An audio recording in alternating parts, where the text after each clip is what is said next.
Halo guys, kembali lagi bersama kita di Bukan Podcast.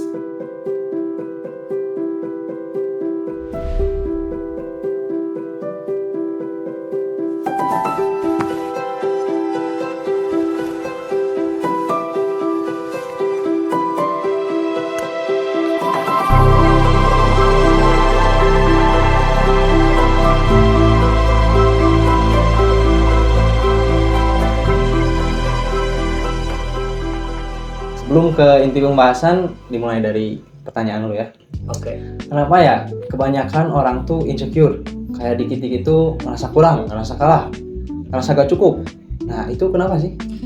Ini disebabkan oleh zaman yang serba perbandingan gitu. Apa-apa sekarang tuh serba dibanding-bandingkan. Nah tapi insecure tuh dari kitanya sendiri atau dari luar misalnya gitu? Ini disebabkan oleh dua-duanya.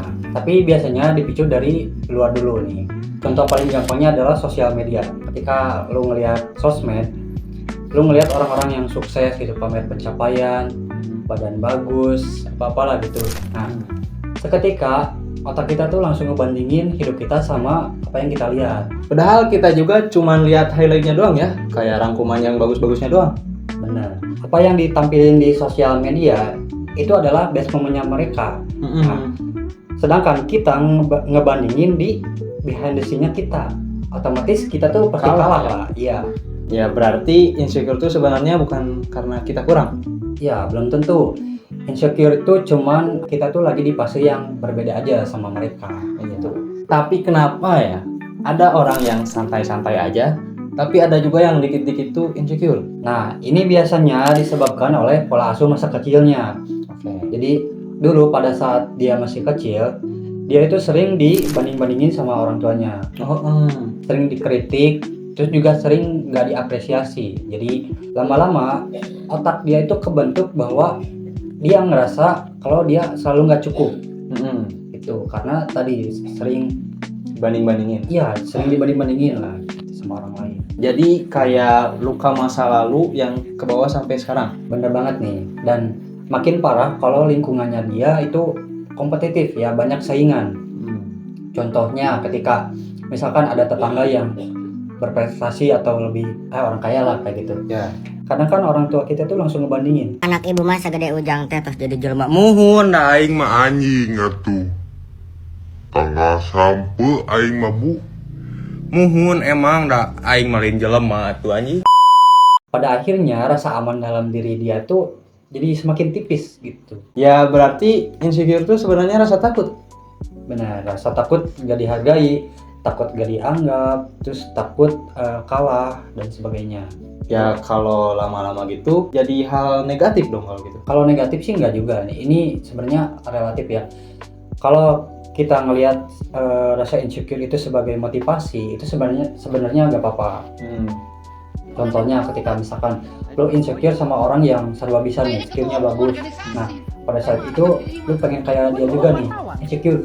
Kok gue gini aja, sedangkan teman-teman gue misalkan udah pada ini gitulah.